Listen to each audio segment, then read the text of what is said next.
Hey, thank you. Well, welcome back, everyone. Part 2 of conflict resolution for win-win relationship at work.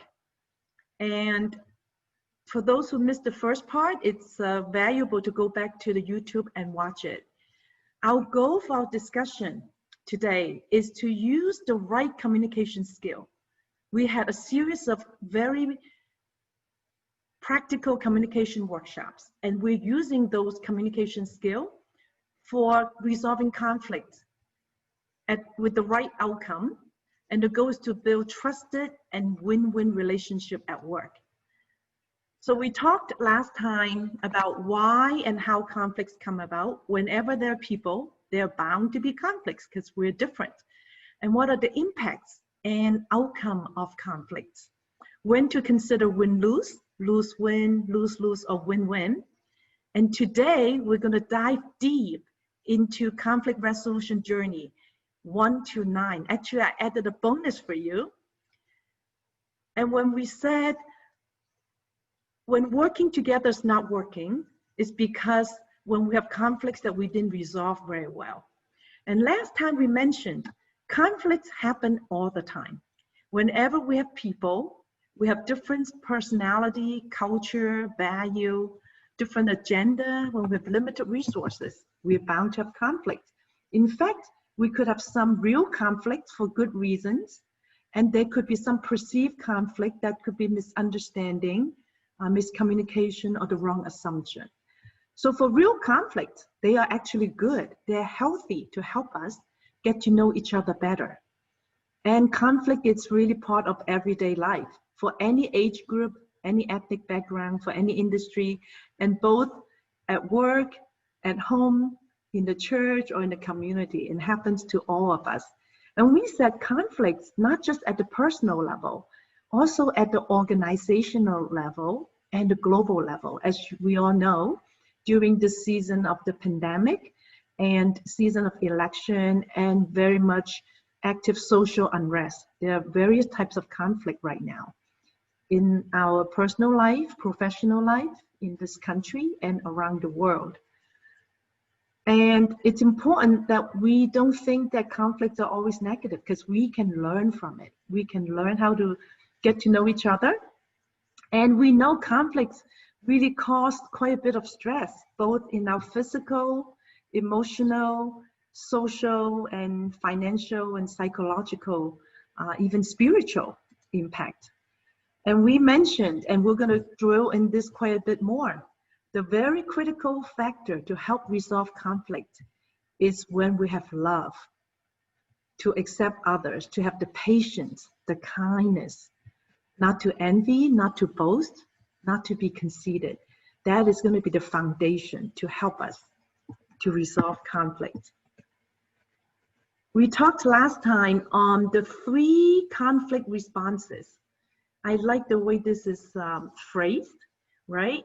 We may be peace seeker because you're avoiding, you're running away, and you may be freezing about it, and you may have peace, but it's not real. The second one is peace breaking because we're fighting and confronting and competing.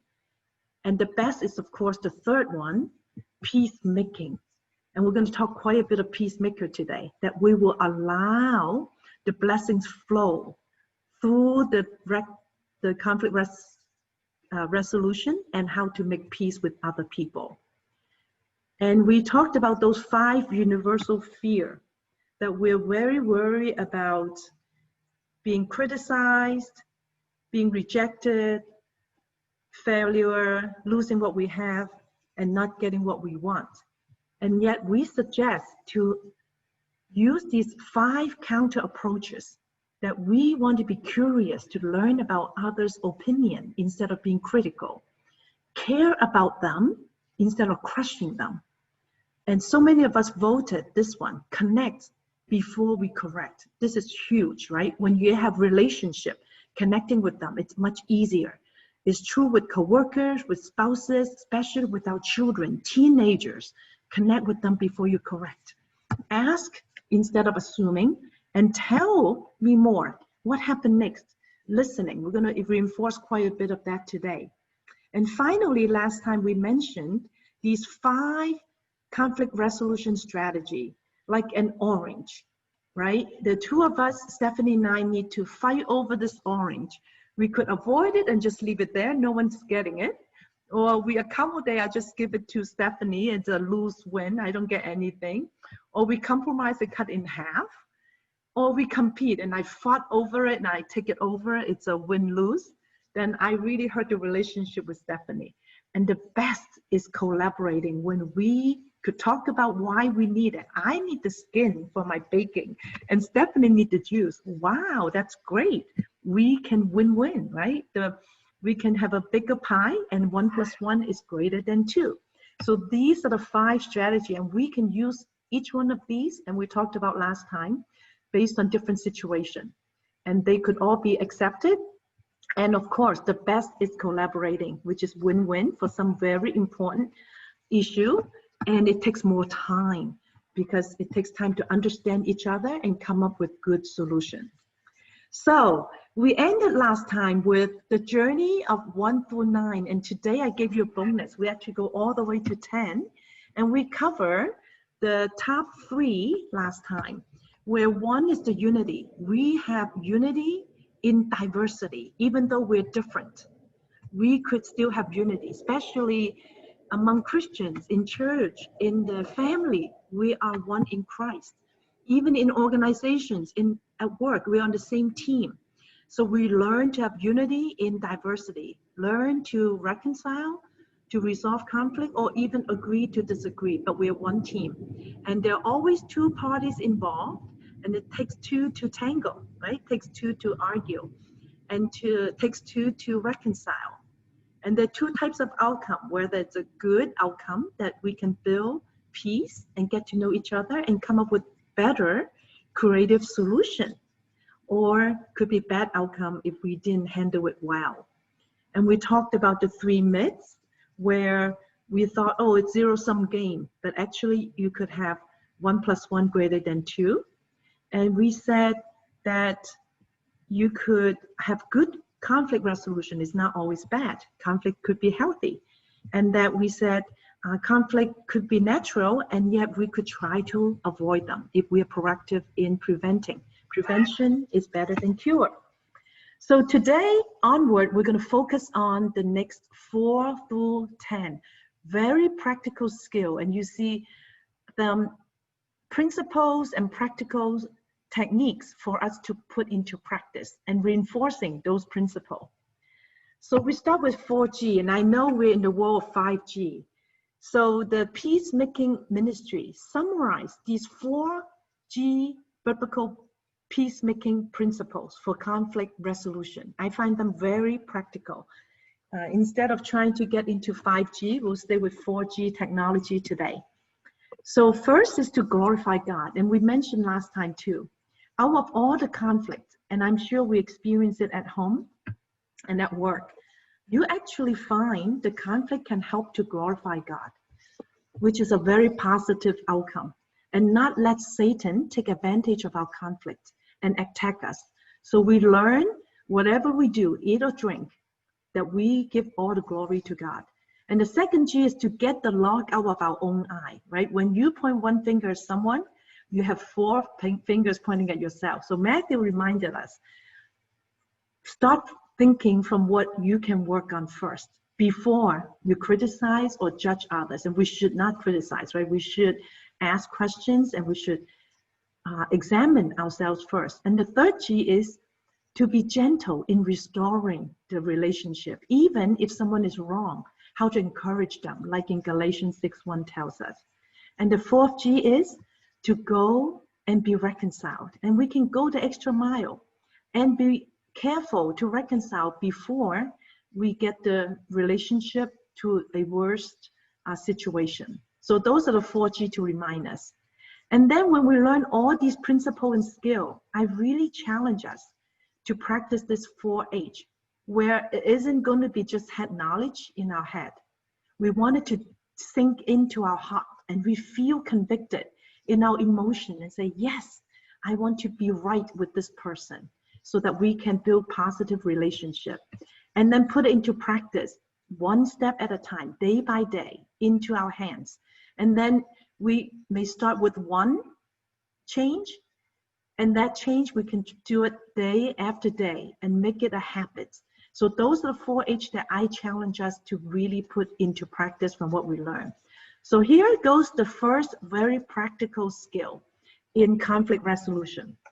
Number one, in a case where we want to start resolving a conflict, you want to learn how to start at the right time, when we're in a good mood, at the right place, and with the right approach, instead of accusing them. So here's the way that you can approach Amy.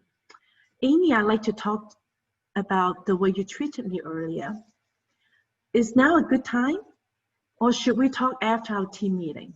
So you get permission and ask them to make sure it's the right time. If we are getting emotional, getting very tense, very high energy or very negative emotion, now you learn when to stop and need to know to take a break. And I call this perhaps going to a beautiful scenery in your mind and just leaving away from this situation, whether physically or emotionally. And you could say, oh, I think we better stop here. Things are getting pretty tense. We need to continue this conversation, but let's take a break for now. Maybe we'll think of some other ideas in the meantime to help resolve it. So that's a good way to take a break. Instead of just arguing, continuing to nitpicking, or escalating in a very negative emotion. And in this response, we also say, maybe we can think of some other ideas. And then the third use case and statement that we learn is how to listen, right? Listening is very powerful, especially in conflict resolution. So this is an opportunity for us to grow and help each other because we have differences. How we can learn about each other, listen and affirm each other, and even take an honoring step. So this is what you can say. I understand you treat Thomas differently. Your ideas make sense. At this point, I'm the one who has to make the decision, and I'm going to emphasize something different. And I would appreciate your ideas. So this is when we may disagree, and you explain how you understand and relate, and you heard what they said, and that you also want to share your opinion, which may be different. And of course, if you agree with the opinion, they would love that. So this is where more difficult situation that you may not agree, and you need to make a decision. So you have to share your perspective and you appreciate their ideas. So that's how you could say it. And then the fourth and final use case is when you want to ask more of how they think. And when we ask question, remember, do you want to ask open-ended question or closed question? Open-ended are the what and how and why. And the closed question are the yes and no. So here are two examples. Do you feel as though we resolved the issue we discussed this morning? Or did you have some further thoughts? So is this a open or closed question? Sound like a yes, no, right? So this is actually closed question. So a better approach is, oh, how do you feel about the issue we discussed this morning? Or what other thoughts would you like to share? That's a better way. And I suggest if you like these statements, you can take a picture. Good way to practice and use these skills to consider when to start, stop, how to listen, and how to ask questions in conflict resolution. In the Bible, it tells us in Romans 12, which is one of my favorite chapters for conflict resolution. The whole section of Romans 12, especially from verses 9 to 21. And here we focus on 17 to 21. How in conflicts, we don't repay anyone evil for evil. Do what is right. And live at peace. And I highlighted PEACE because these are the 5 important skills for conflict resolution. And do not take revenge. It's the Lord to revenge for us, and the Lord will repay. And I've shared a few times on my Sunday Night Blue, and that was such a real experience that even though my coworkers gave me a hard time and the whole year, I cried every Sunday night. And I could not say, thank God it's Monday, because I was so afraid to go to work. And yet it's through that whole year, I learned to practice Romans 12. Every one of these verses. And God helped me to really resolve those conflicts. And we'll use that throughout this seminar today as an example. So indeed, God revenged for me on my behalf at the end. And when our enemy is hungry, we feed them. And of course, we also learn to be shrewd like a snake and be wise like a, be shrewd like a snake and be innocent like a dove. So we need to know how to set boundary in balanced approach to respond to our enemies. So this is what peace is important to remind us. So peace to me include these important principle and skill. And it takes a lot of seminar for each one of these to be learned. Of course, we want to be positive and professional. So throughout that whole year of Sunday Night Blue, I was very positive and actually professional, that I turned those enemies into friends. And I don't yield to peer pressure or the negative peer pressure. I learned to project positive peer pressure and do the right thing to help influence and to have positive politics. And E is effective communication. Of course, we learned many communication skills in the last 10 communication series workshop, and you'll see a summary at the end. And those are helpful to practice for communication and in conflict resolution.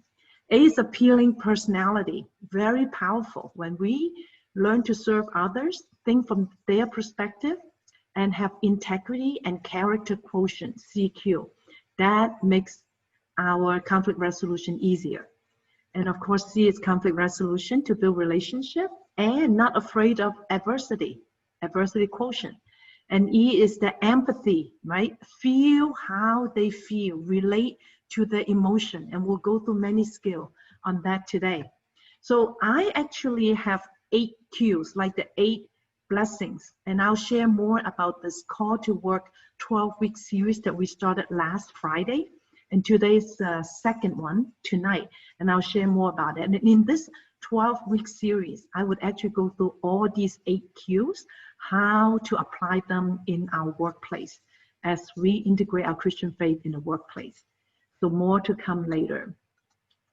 So 5 simple praise steps. This I learned recently from a very powerful speaker. When you think of conflict, there are always these 5 simple steps.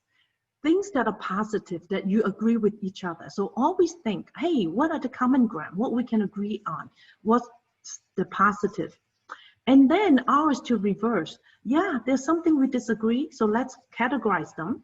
Start with what we are positive, agree on, what we may reverse and disagree on.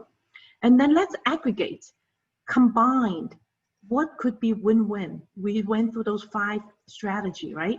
And for important issue, we want to spend the time to understand what is it that you need? What do I need? What could be win-win solution when we aggregate? Then we want to yield to different options. Think out of the box. What are some methods, some ways that we can resolve? And finally, S is to have solutions that would be beneficial for all of us. So these are 5 quick steps to remind us. Start with what's positive. And good thing, right? We always want to pray in conflict resolution. And then these are 5 very practical.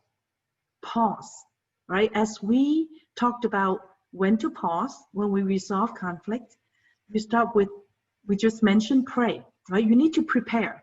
You need to have a game plan. Before you go into conflict resolution, pray and prepare and think through. And I have many more practical steps coming up. What are the ways you can prepare for yourself? In terms of reflecting on what you can learn about yourself and what you can learn from others and where they're coming from. A is to affirm. Remember, relationship comes and connection comes before correction. So we want to affirm what we agree on. Remember the P earlier, right? What's positive, what's in agreement. that we can start with mutual ground. Always good to start with affirmation. U is to understand, seek to understand what their interests, what is their benefit, what are they looking for, how can we help them, have a servant heart to help them to achieve that benefit, while we can try to address our benefit later on. S is to search for creative, out-of-the-box solution together. You know, it's very powerful when we do this together, right? Like we say, aggregate the solution. Because people always are willing to go for the solution if they contribute to it. They have a sense of ownership. And I also learned a very powerful technique where you could use your idea and in a very diplomatic and thoughtful way, allow your party think of your idea to become their idea. And that you could say, wow, Johnny, what a good idea that you also think that way. And then together, we can use this idea and they have a sense of ownership, that we search a solution and that we can go behind it. E is to evaluate, and that we can be objective to evaluate all the options and then maybe do a scoring, pros and cons. And that way it's not my idea or your idea, it's our idea. And that's how we can come up with win-win solution for resolving conflicts. Another 5 in the journey of 1 through 10 is alert. I did a lot of research and my husband helped me as well. And I summarized all the practical skill to alert us as good tips. A is to ask instead of assume, right? Remember, ask open-ended question. People always like to share. They like to be listened. They like to be heard and understood. So ask, don't just assume. And avoid the blame game. Remember, don't just say, oh, it's all your fault, right? Don't blame on others. We talked about this in the workshop on communication skills that work, right? A, B, C, D, E. So active listening, we want to avoid. Avoid the blame game, avoid getting defensive. Don't just say, oh, it's you, your fault, or them, right? So don't just say, oh, it's right or wrong, but think about, hey, what is the best solution? And then also learn to apologize. We're going to talk more about how to apologize later on, because apology is very powerful. And that we can learn to apologize and forgive at the right time. L is to listen. We cannot emphasize enough the importance of listening. So much that, remember, active listening, right? And James 1:9 in the back, 1:19 remind us to quickly listen, yet slow to speak and slow to be angry. And remember the word in English, listen, L-I-S-T-E-N, is the same 6 letters, and you rearrange it, it's silent. So listen means we need to be silent. And so we can see from their point of view, prioritize, right? There could be a number of things that we are conflicting. You need to prioritize them on what's most important. And also, it's more important to build relationship and resolving conflict than being right. And many of us may feel that we are right most of the time, and yet sometimes it's better not to get our right of way when things that you could sacrifice and let people have their way. And brainstorm solution. So this is when you have to pick your battle and be selective and prioritize them. E is to express your point of view. We definitely need to share our point of view. And I recommend and remind us to use the I statement, right? Go back to the seminar on communication skill, A, B, C, D, E, that works, that have practical way to use the I statement. For example, I feel like I'm not understood. Instead of saying, oh, you don't understand me, right? When you say you don't understand me, you're accusing them, you're judging them. And yet if you use the I statement, you are telling them how you feel. So that would come across better. R is to respect. And we're going to learn more about respect later on too. How do you show respect? There's 7 ways to show respect. That way, you build a good relationship, you have a mutual respect atmosphere.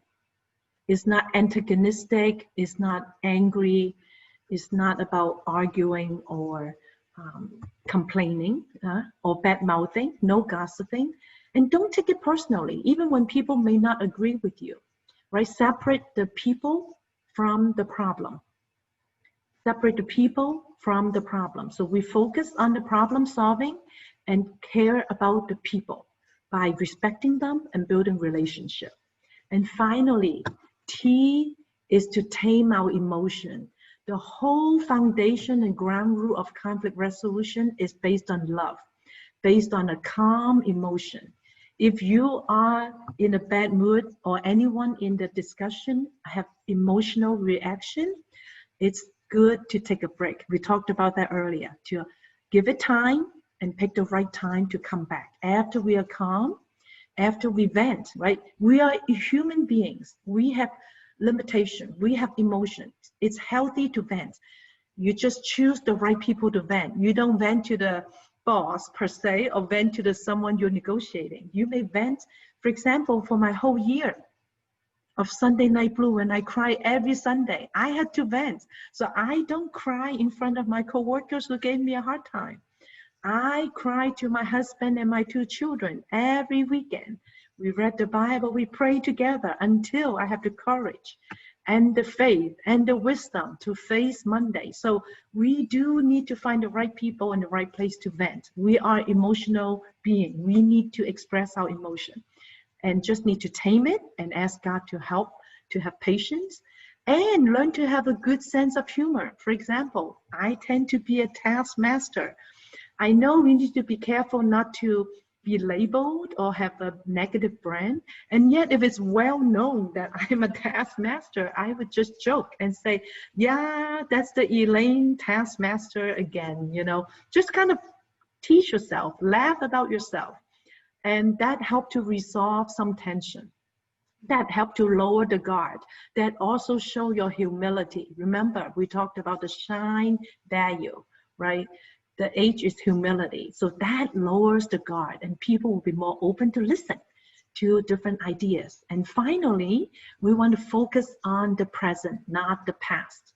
So don't just keep going back to the past and think about and a time and point right now, how we can focus on the present.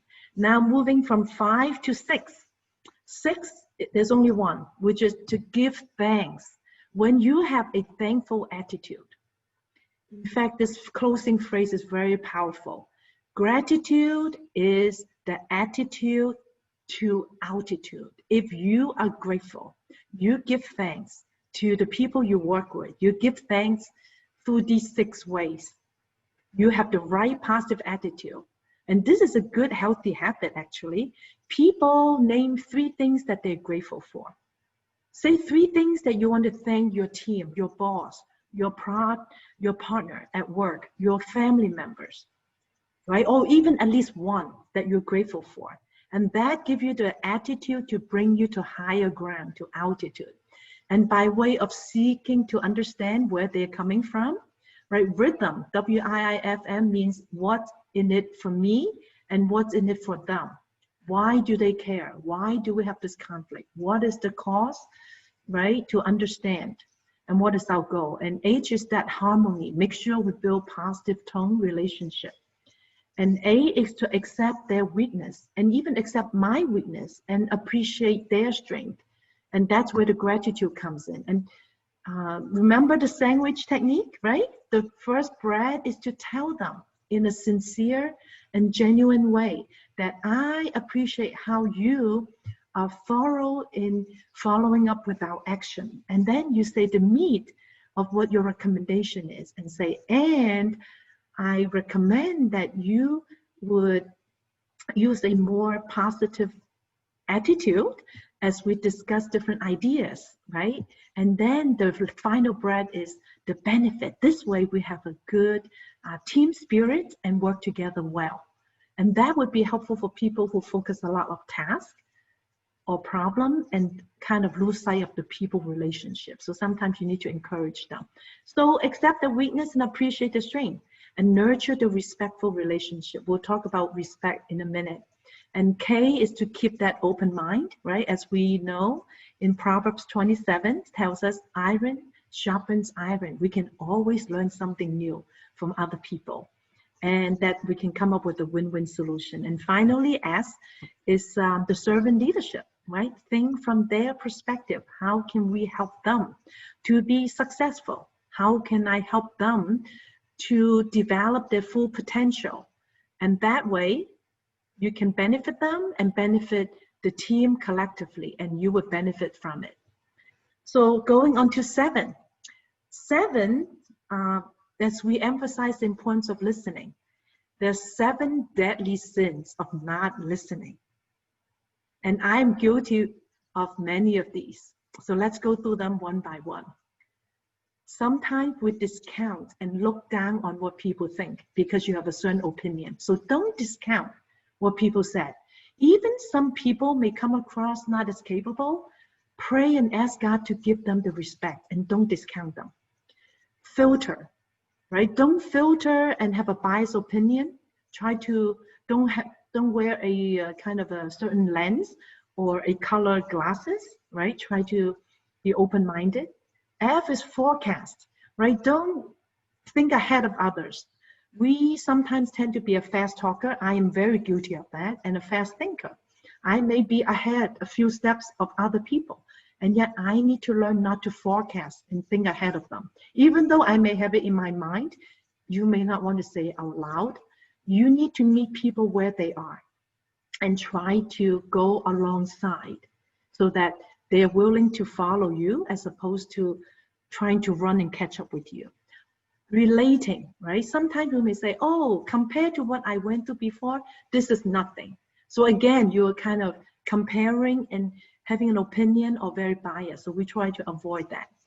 And then rehearsing. Sometimes while we're listening, we were not paying attention because we're rehearsing what we're going to say next. That's not polite, and people can tell. So be careful not to keep rehearsing in your mind, to rush, try to say what you have already rehearsed. Try to be sincere in your active listening. Pacifying, right? This is when you try to just peace them and calm them down, and yet you're not very sincere about that. And then the 7th deadly sin of not listening is second guessing. This is when you assume, you're double guessing them, and that bad intention of what they may be thinking about. So try to avoid these bias.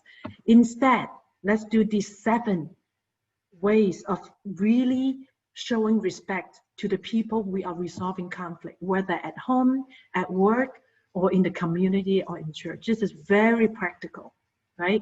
Remain calm, encourage them, stay positive, be polite, embrace differences, consider the consequence.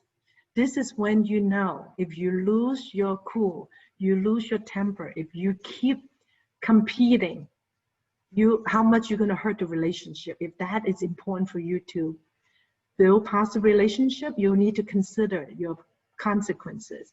So you calculate the cost before you take the action. And this is when you think 3 times before you take the action, or you think 3 times before you say the right word. Like I said often in Chinese, 少开金口，多说金话, right? 三思而后说.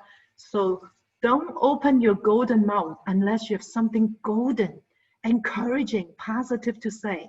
So zip your mouth unless you have something positive to say. Consider the consequences. And finally, think before you speak. That's exactly what we just talked about, right? So these are 7 ways to pay respect and show respect to them.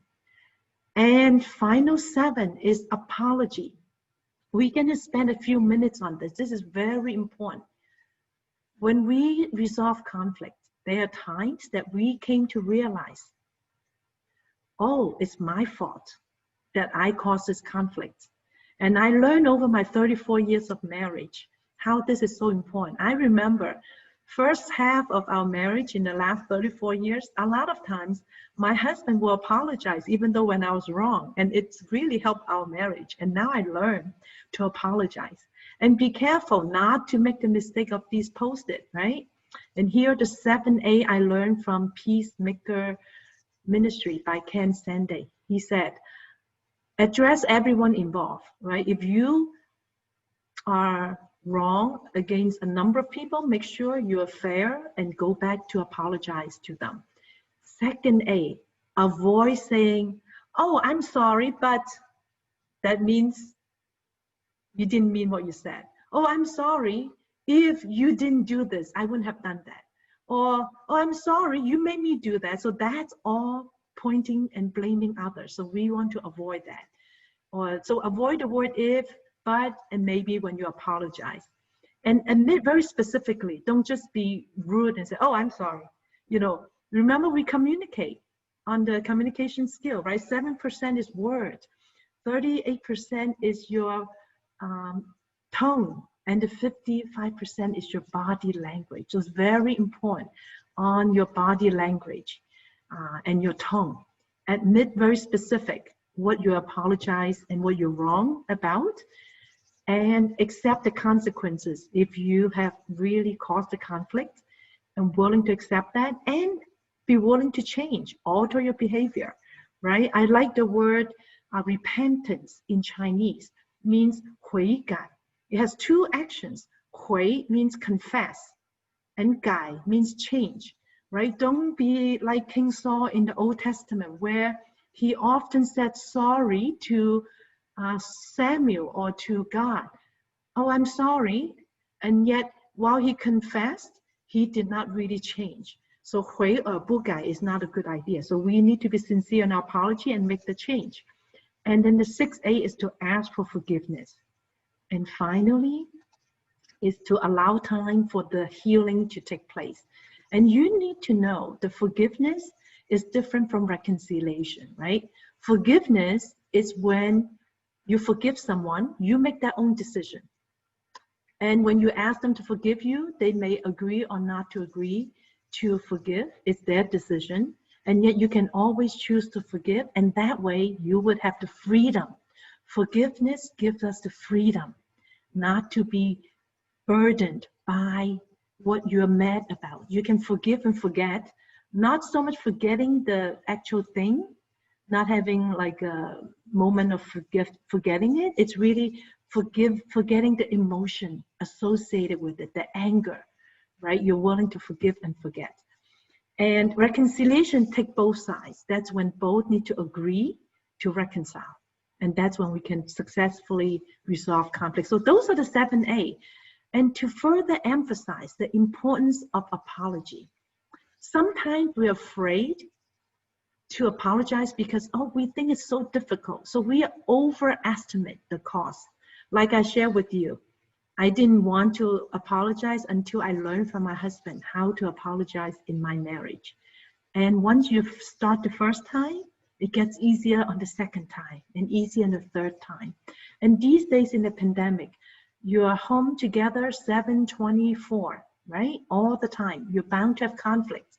You're bound to have differences. I learned to slow down and apologize. And also be polite and say thank you and really appreciate each other. And then we tend to underestimate the consequence of not making the apology.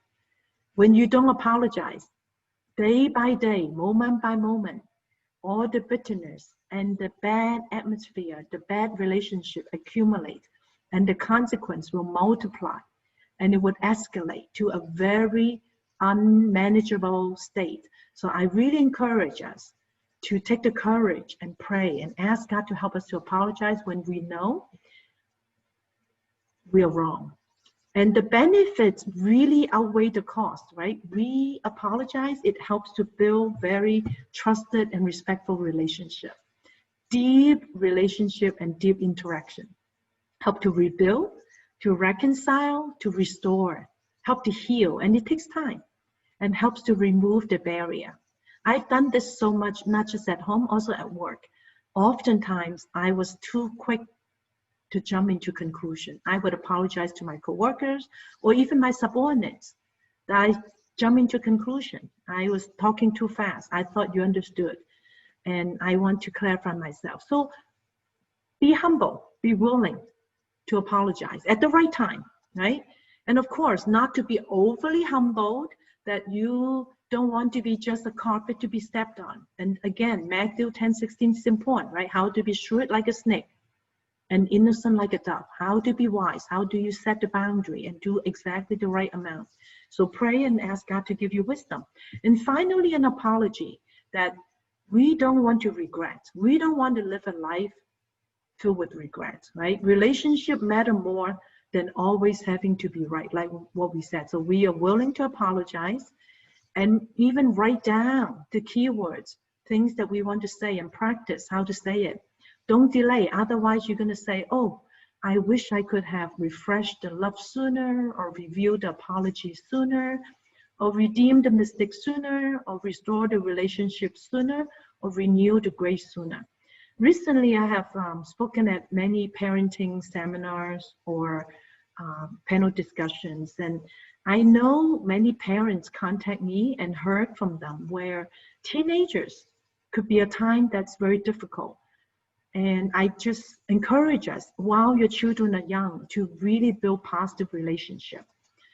So the final 7 steps to joy, J-O-Y, and some of you remember, J-O-Y stands for Jesus first, others second, you last, right? Put what Jesus tells us to do first, think about what others need, and then you last, and you can have joy. And this is really practical. Someone very creative came up with this, right? Think less and feel more. So we have empathy and feel how they feel. Frown less and smile more. And I always like to bring a smile to a meeting. And you can argue when you're smiling. Talk less, listen more. God gave us 2 ears for a reason, right? 2 ears, listen twice as much as we talk. 1 mouth. And judge less, we talked about the whole time today. Accept more, accept people, appreciate them, right? And watch less and do more, right? Not just watch and judge people, and learn to take action and take the initiative and be proactive. Complain less and appreciate more. And that's the golden words, right? The right words to say to build people up. And finally, fear less and love more. And even turn fear into faith, right? These days, we really want more faith than fear. And what's 8? Moving on to number 8, and we're almost toward the end. 8 is the beatitude in Matthew 5. These are the 8 blessings, like I have the 8 Qs, right? The IQ, the AQ, the EQ, and such. The 8 blessings, the 8 beatitude. So I would not go through all the 8, and yet the one we want to focus on for sure is blessed are the peacemakers, for they will be called children of God. We are blessed to be children of God. That's our identity. In fact, that's our topic tonight at 5 o'clock Pacific in my 2nd week of the Call to Work series, right? It's our identity in Christ. Who do we work for and how do we work? What identity? We are children of God. And 9, almost there, number 9, the fruit of the Spirit in Galatians 5 tell us, not just knowing these 9 fruit of the Spirit, we want to personalize them. How can we make these fruit our own through prayer and through our action? Can we say Stephanie is love, Justin is joy, Guowei is peaceful, Elaine is patient? Personalize this and put this in your own experience, that we want to put this into practice. We need this spiritual discipline in the workplace. We need to be kind. We need to be good and faithful, gentle, and self-control. And these how we can take Jesus to work. These and how we can integrate our Christian faith in the workplace. Finally, number 10, that's the bonus I added since our session 1. Initially, I do journey 1 through 9, 9部曲. Finally, I now want to share number 10. I came across 2 very powerful journey step number 10. So I couldn't resist, and I want to share with you as we close. 10 peaceful conflict resolution steps. And this is a good summary of all the points that we just talked about. Respect for each other. Express your genuine, true feelings. Share your thoughts. Open-minded to other points of view, other solutions. Listen actively, carefully to all ideas without 2 ears. Understand the reason before the problem. Understand the people before the problem. Think about different solutions and be creative. Imagine creative. Offer some reasonable compromises and can even collaborate. It doesn't have to be compromise. Eventually, it could be win-win. And finally, negotiate fair agreements. So between the last session and today, I also took a very famous training from Dr. Weiren Huang Weiren 博士 on the journey of intimacy, 亲密之旅.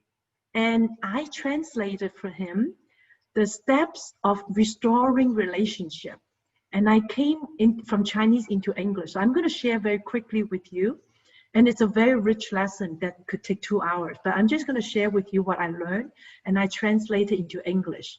So the 3 steps. First, to prepare and get permission from someone when you want to restore the relationship after the conflict resolution.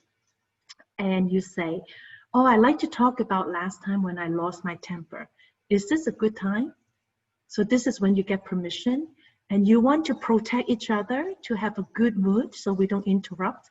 And we want to have good emotion to have a process to solve this problem and have a prayerful heart. So that's step 1. Now, step 2 are these 10 steps. So we're not going to go through each one of them, but these are the 10 steps that they train us how to restore relationship. And I put them all into P, letter P's, right? So to praise, to put a deposit, talk about the past instant, what happened. And they also give you the actual word, how to say it. So I encourage you to take a picture of this and then put a label to my feeling, how you felt, frustrated or hurt. Present an explanation, what I need, and propose a benefit. We both want to have a positive relationship, and then place my own responsibility, take ownership of what you did wrong in this conflict, and be proactive to suggest a solution next time, how you can improve, and propose what they can do as well, and plan a mutual benefit. Ultimately, so similar to the sandwich technique, right? It has to be joint benefit. And finally, praise and thank them for listening and considering your suggestion. So this is step 2. And finally, the 3rd step that Dr. Huang recommended and trained us is for the other person to say, thank you. The other person to say, can you mute that, Stephanie or Justin? Thank you. That they would say, oh, thank you. You know, they'll praise and say, thank you, Elaine, for sharing these thoughts. And be positive and say, yeah, I can understand why you feel frustrated. And then plead for apology and say, oh, I apologize, I did something wrong. So these are the 3 steps and very practical ways. And it's a lot to digest and it takes a lot of time to practice.